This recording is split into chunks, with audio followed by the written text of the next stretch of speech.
Bien, el último sesgo que nos falta por abordar es el sesgo de confusión. Este sesgo lo vamos a tener en la fase en la cual vamos a determinar la asociación de las variables que medimos con el efecto.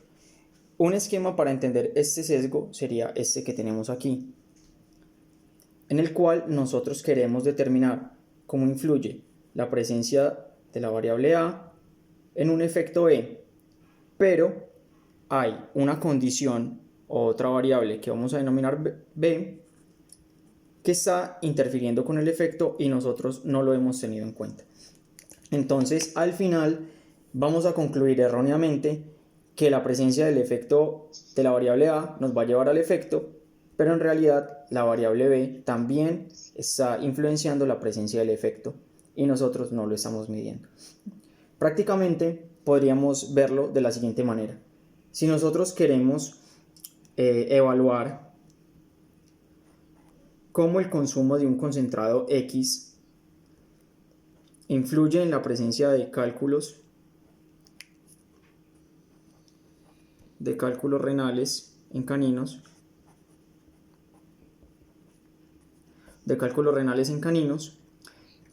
pero en nuestro grupo hay perros dálmatas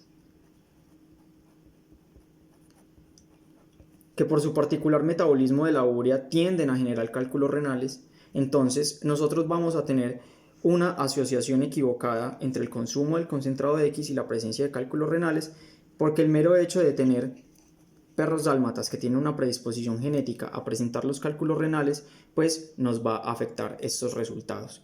Entonces, siguiendo el esquema anterior, esta sería la variable A, el consumo de concentrado, el efecto sería tener cálculos renales, y la variable B que nos está generando la confusión, el mal tercio ahí, sería tener perros dálmatas que tienen una predisposición genética.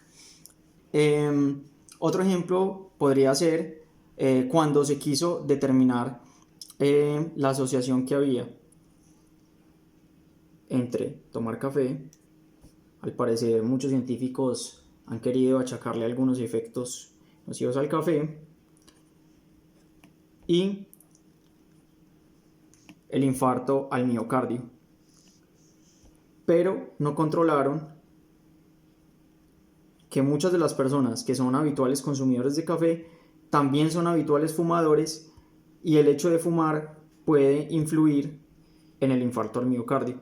Es decir, que todos los infartos al miocardio, los efectos de infarto al miocardio que se le estaban adjudicando al café, probablemente eran causados por el cigarrillo, y esto no se estaba cuantificando. Entonces, ¿cómo serían las maneras correctas para evitar el sesgo de confusión en nuestros estudios?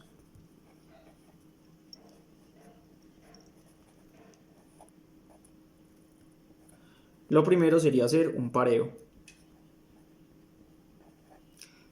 Parear los grupos o equiparar los grupos se refiere a lo siguiente: que por cada miembro en los casos haya al menos un miembro equiparable en los controles. Es decir, si yo en un estudio con X objetivo considero que el sexo es un factor que influye en el efecto que yo voy a medir, y en los casos tengo el 60% de hembras, pues en los controles lo mínimo que yo tengo que hacer es que el 60% también esté compuesto de hembras, y yo determiné que el sexo era un factor predisponente, por decirlo así, un factor que va a influir en el resultado. La idea es que los miembros de los casos y los miembros de los controles solo se diferencien por la condición que yo estoy midiendo. Es decir, si yo estoy midiendo, por ejemplo, diabetes en caninos, que los casos sean diabéticos, que los controles obviamente no sean diabéticos, y que en el resto de situaciones, inclusive la predisposición a los factores de riesgo, sea lo mismo. Esto le va a otorgar validez a mi estudio. La otra forma es hacer una estratificación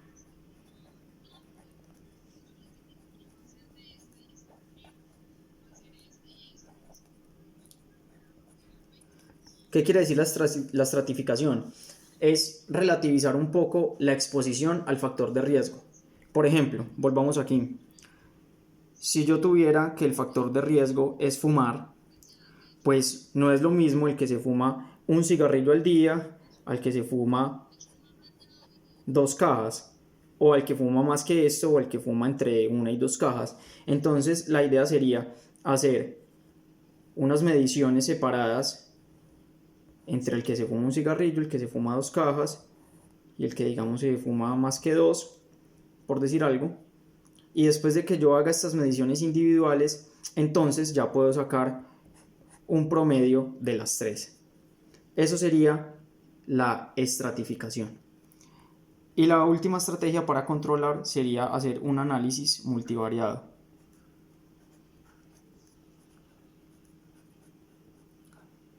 El análisis multivariado es una estrategia matemática que lo que me va a permitir es correlacionar no solo el efecto de la presencia de una variable en un efecto, sino que me permite correlacionar 2 o más variables y determinar cuáles son sus efectos relativos o cómo se potencian cuando se presentan juntas o cuando se presentan por separados. Entonces, resumiendo, los mecanismos de control del factor del sesgo de confusión serían el equiparamiento de grupos, la estratificación y el análisis multivariado.